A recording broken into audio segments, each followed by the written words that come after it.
You think being a good woman is going to get you the right guy?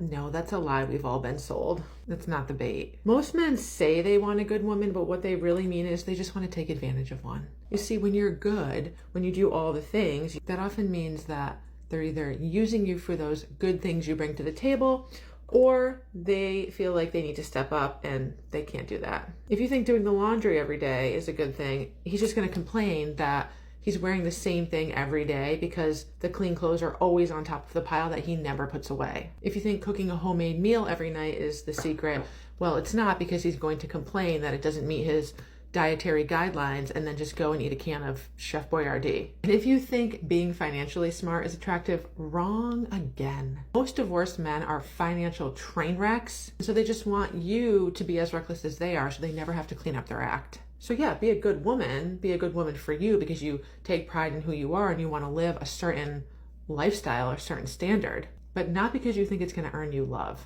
Oftentimes it just makes you an easy target for manipulation. Instead of dating after divorce, I would recommend having a good old time by yourself.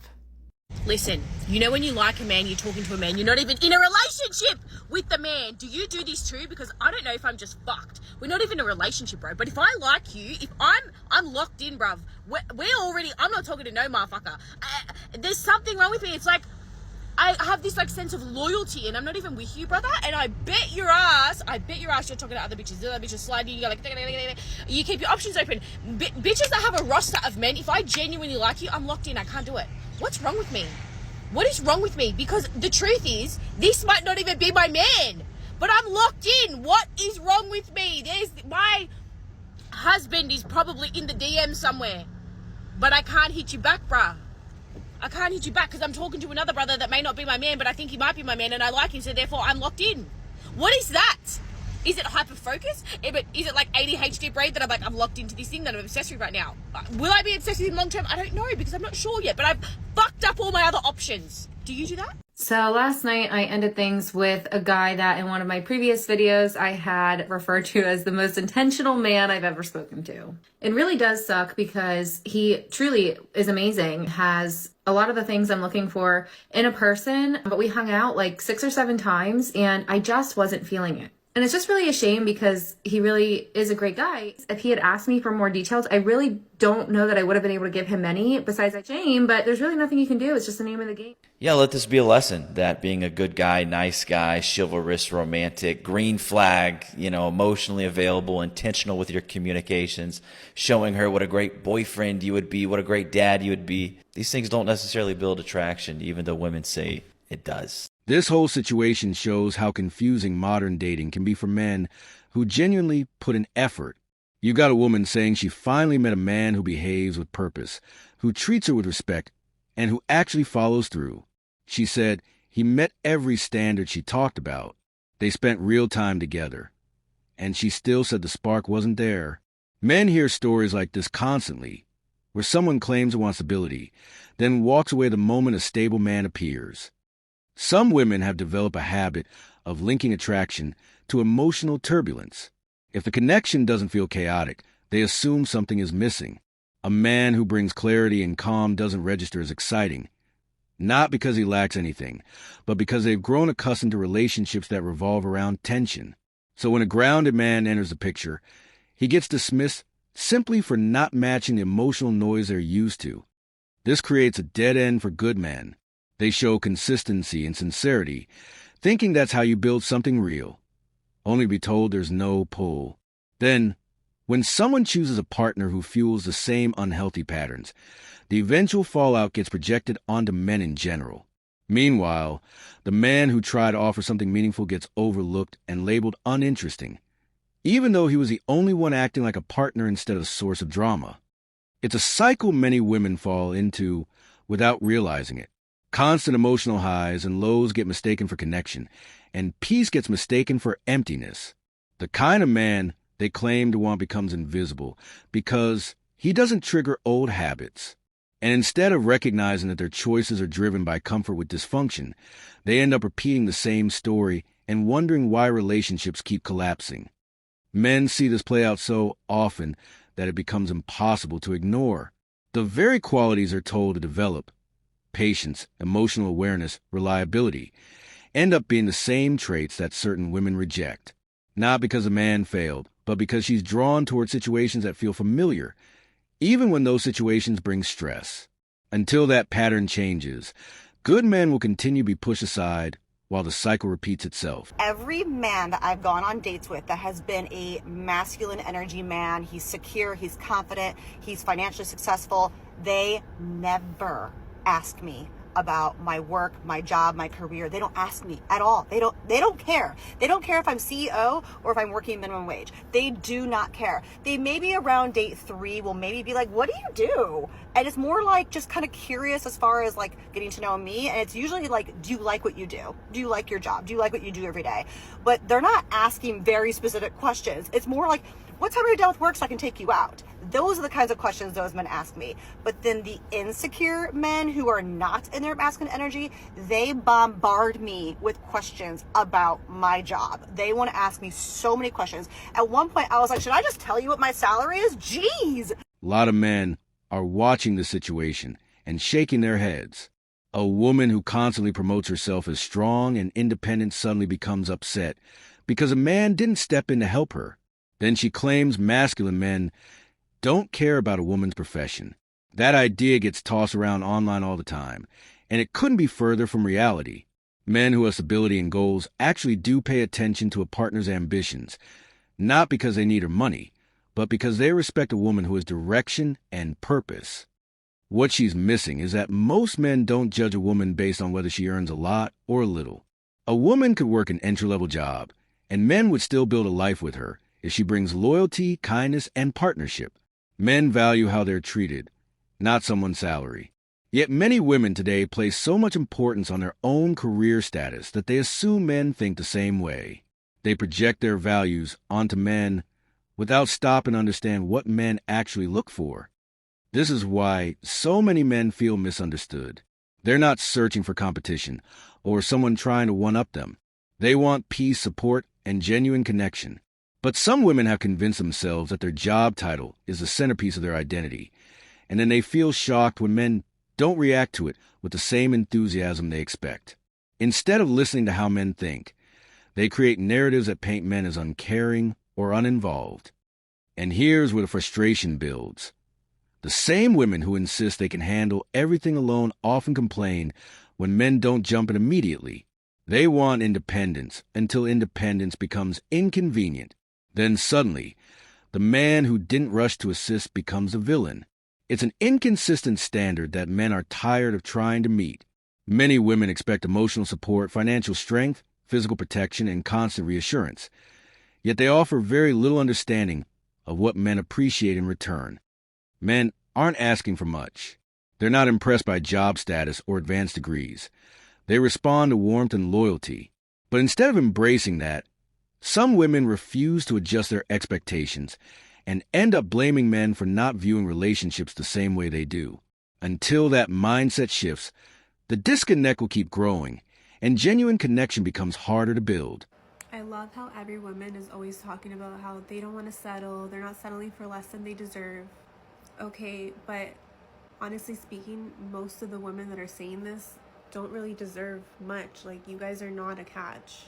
You're living in this delusional world and you think that you deserve the world. You expect men to settle for you. And just because you have these unrealistic expectations and standards, why the hell should men settle for you when they actually deserve a whole lot better? And that's the reality, and that's why men are walking away from dating. Men just don't care to put in the effort anymore. Men are not going up to women anymore because men don't want to settle either. The funny thing is, men are actually more realistic about their expectations. Women are not.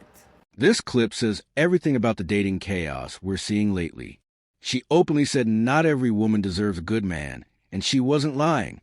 A lot of women proudly claim they refuse to settle, they believe they should get more, and they insist they're entitled to top-tier men.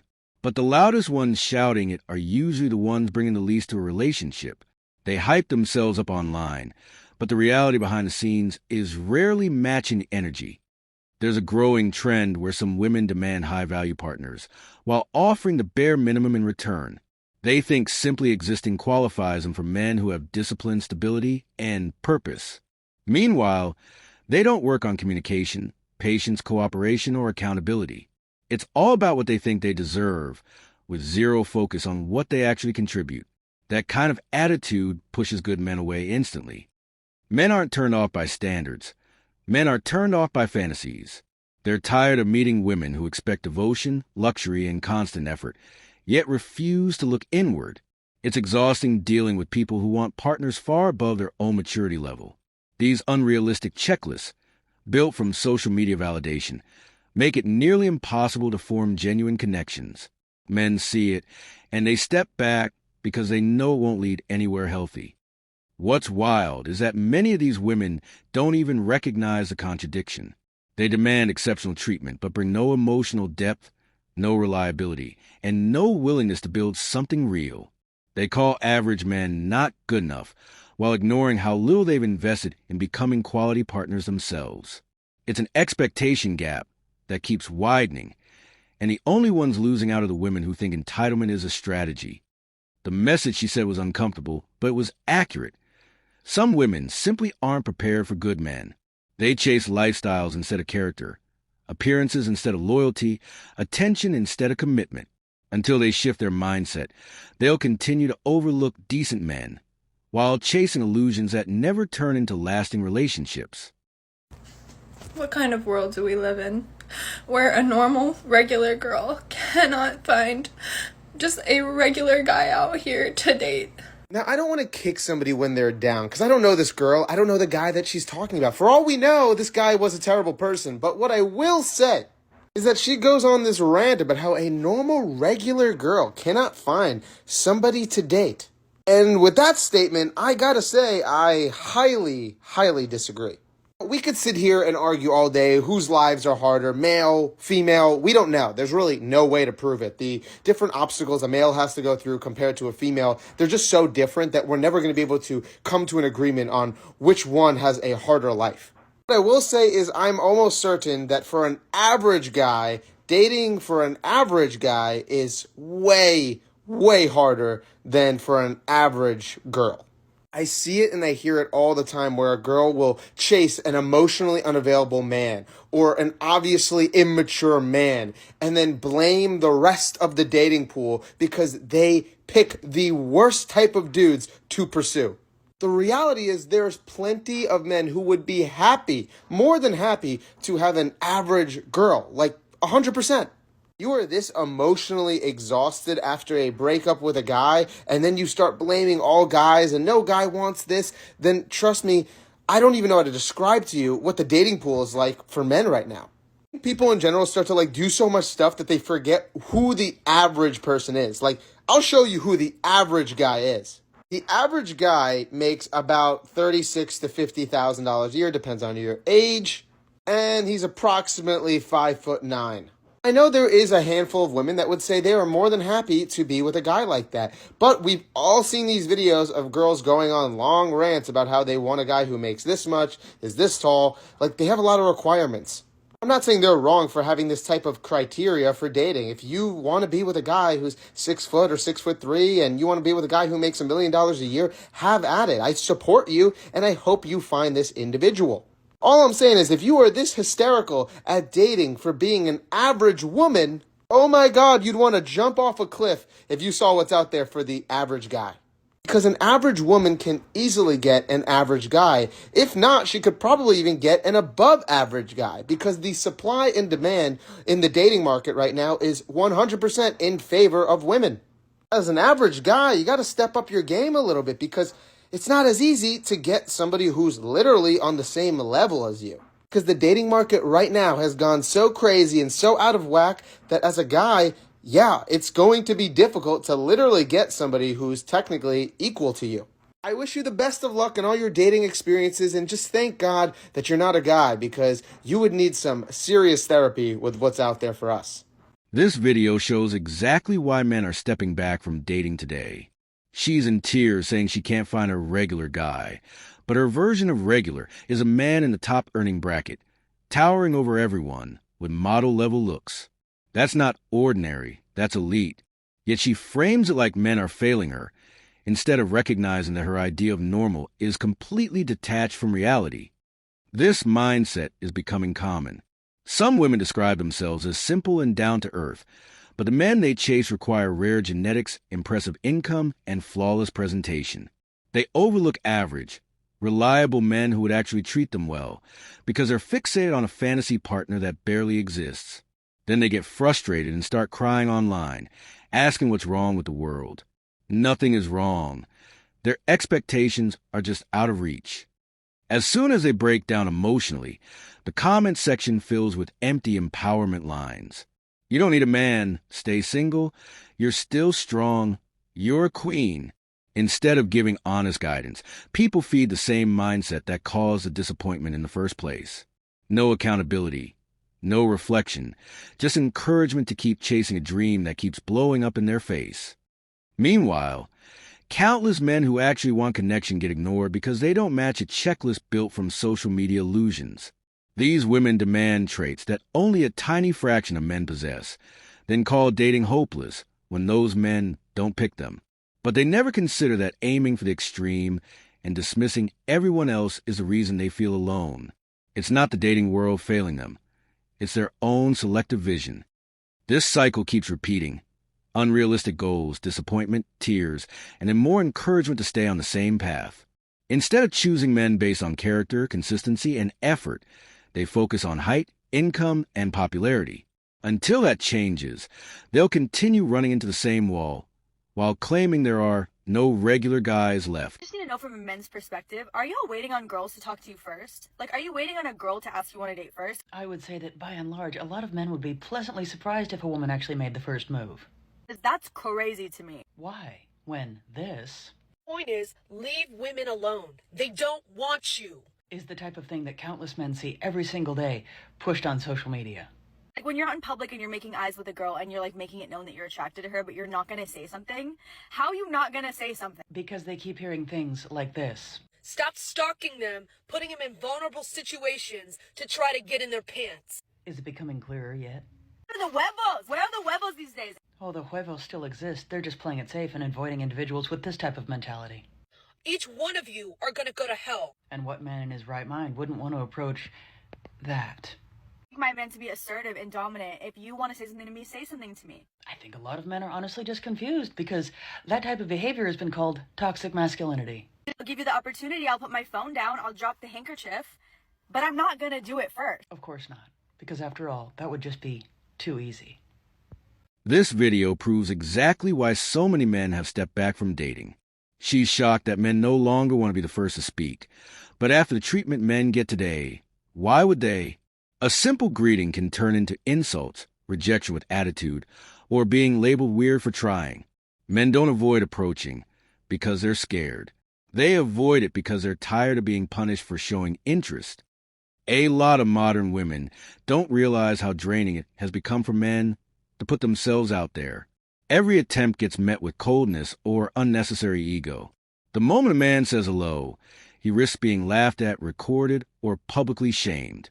Eventually, men learn to protect their peace instead of chasing connection. Staying home with a movie and a drink becomes far more appealing than dealing with disrespect from people who assume they're above basic politeness. Men used to approach confidently, but constant shutdowns have worn them down. Some women want attention from the men they choose, not attention from the men who genuinely appreciate them. So men stop trying, not because they've given up on relationships, but because they no longer see the point in wasting their energy on people who don't value genuine effort.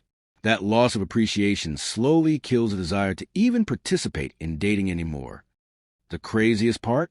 These same women wonder why men don't bother initiating. They complain about men being distant without acknowledging the environment they help create.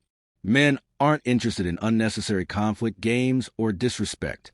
They want sincerity, they want kindness, and they want someone who actually wants to build something. But instead, they're met with defensiveness and attitude over something as simple as starting a conversation. So yes, a lot of men have checked out. They'd rather avoid the drama, avoid the ego battles, and avoid the judgment.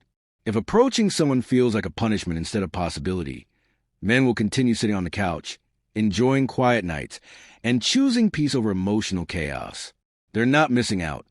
The dating culture that pushed them away is... Girls put guys in the friend zone. Because we don't like them, they're too nice. What's wrong with being nice? We like talking. This is exactly why there's so many men that are just done dating, because if they're a good man, they're being told that they're too nice by this type of woman. And her advice is playing toxic games like not texting her back. Good men don't want that. But what they're being forced to do is weave through this toxic craziness and trying to stay true to themselves, all while hoping that by the time that they do find their match that is also of healthy mindset, that they're ready for her, which is easier said than done. This clip is a perfect example of what men have been trying to explain for years.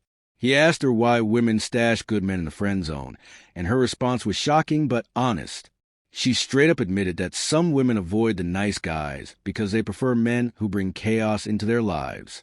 Not stability, not respect, chaos. And instead of seeing that as a problem, they treat it like a normal dating strategy. This mindset is so common now that men barely react to it anymore. Too many women chase the thrill of someone unpredictable, someone who keeps them off balance, someone who doesn't treat them with consistency. Meanwhile, the guy who shows actual loyalty and character gets shoved aside. He becomes the emotional backup, the one who gets attention only when everything else falls apart. What makes it even stranger is how they twist the narrative. They call good men boring or too nice, yet turn around and label those same men as toxic for wanting something real. It's projection at its finest. They pick men who hurt them, then somehow blame the men who didn't do anything at all. And the cycle keeps going because accountability is avoided at every turn. Here's the part nobody wants to admit. This pattern doesn't age well. The women who reject stable partners for drama eventually reach a point where the toxic guys stop choosing them too. Then they start rethinking their decisions. But only after years of dismissing the very men who would have built something meaningful with them. By the time they realize it, their options have changed, their energy is different, and the outcomes aren't the same. Men see this happening again and again. They watch women, ignore the ones who would treat them well, and then act confused when the life they wanted doesn't appear. Calling nice men the problem doesn't change the fact that they chose dysfunction on purpose. And until that mindset shifts, the friend zone will stay full of good men who never got a fair chance. In general, good men are steady and consistent and predictable. It's why, as women, we think you're boring. Again, it's just another difference between us, not good or bad or right or wrong, just another difference between us as men and women. As women, in general, we like chaos and drama and disruption of routine. That's what makes us feel alive and engaged in life. We abhor structure. As women, we abhor structure and routine because we want to do what we want to do, and we think it's boring to have that routine. Structure holds us accountable, and we don't want accountability, so we want to do what we want to do when we want to do it and thrive on that instability because, again, it makes us feel engaged and alive. Ergo, why we are attracted to bad boys, because they're chaotic and we think that's exciting and it adds drama and passion to our lives. This video says everything about why so many men feel confused with dating today. She talks about women calling their partners boring, not because he's mistreating them, but because he brings calm instead of chaos. Some women flat out admit they prefer the drama that comes with the men who don't care about commitment. A good man shows consistency, and instead of valuing that, certain women treat it like a flaw. This mindset plays out in countless relationships. These women chase the loud, reckless type because it makes them feel a rush. They call the dependable men dull, even though those are the ones who actually show up. Meanwhile, the ones they choose bring instability, lies, and a lifestyle built on impulse. But somehow, that gets labeled exciting, while a decent man gets brushed aside. This same thinking follows them into marriage. A huge number of divorces today are initiated by women who simply say they grew apart. Not abuse, not infidelity, just boredom. They wanted that thrill they're used to, even though real relationships cannot run on adrenaline. When something solid finally enters their life, they struggle because they never learn to appreciate peace instead of chaos. What really exposes a pattern is how their preferences change with age. In their 20s, they pursue the wild guys, have kids with them, and call it fun.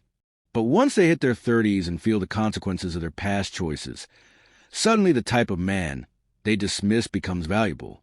Now, they want stability, support, and reliability, all the traits they rejected earlier. Men watch this cycle over and over. They see women who once chased excitement suddenly looking for the steady men they ignored for years. And these same women claim those men were boring until they need the very stability they once mocked. It's a pattern that exposes how some women aren't bored with good men. They're just conditioned to choose dysfunction first and maturity later. My best friend literally has at least 5 dudes obsessed with her, ready to marry her at all times. And of course, her being a model and beautiful and stunning and amazing personality has a lot to do with it. But another key piece is she doesn't give a shit about any of them. She does not care to see them. She will go weeks without speaking to them, weeks without responding to them. So much so that when she finally does decide to answer, they are like ready to drive 2 hours to go see her. They're like, oh my God, I have to capitalize on this opportunity that she's even talking to me, so I got to go see her right this second because I don't know the next time she's going to talk to me. They're obsessed. And it's not like she's doing it on purpose. She's so busy living her own life. Like, she's so busy, like, deciding what guy she wants to see, like, who she wants to talk to, what she wants to do, what trip she wants to go on, that it's not even personal. So if you want a guy to be obsessed with you or any guy to be obsessed with you, you got to run the game. You got to put yourself first and value your time over seeing a man. I do not see y'all double texting a guy. As a matter of fact, don't even text him first. Notice how this is my best friend. This is not my own advice because I fall in love and want to marry every single person that I talk to in the first 5 seconds. But if you want this is what you gotta do. This one is wild. She actually said men will love a woman more when she doesn't care about him. This is exactly the mindset that ruins modern relationships. Too many women genuinely think withholding effort, affection, and respect somehow makes a man chase harder.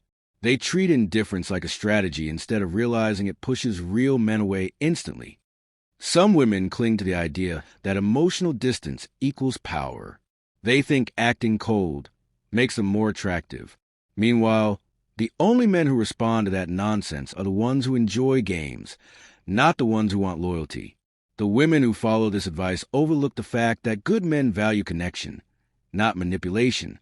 Ignoring a man doesn't make him love you. It convinces him you're not worth his time. What's crazy is how backwards the thinking has become. Instead of learning how to build trust and consistency, certain women are being told to prioritize attitude and detachment. They treat relationships like competition, not partnership. And once they get treated the same way they behave, they suddenly start complaining that all men are heartless. No, you just chose to play games instead of showing effort. This mindset shows why so many relationships fall apart before they even start. Women who believe men love you more when you don't care end up pushing away the exact kind of men they claim they want later in life. They spend years choosing tactics over honesty, then wonder why they keep attracting men who never commit. A man who has self-respect isn't going to chase someone who treats him like an option. Men are tired of dealing with this behavior. They want someone who meets their energy, not someone who withholds affection to feel superior. The women who think neglect is attractive are the same ones who panic when they finally meet a man who refuses to play along. They don't lose him because he's weak. They lose him because he's done with childish games. If you're a man who's fed up with this modern dating nonsense, make sure you hit that subscribe button. We're calling out the patterns nobody else wants to mention and giving men the voice they never get. Drop your thoughts below. Share this with someone who needs a reality check. And I'll see you in the next one.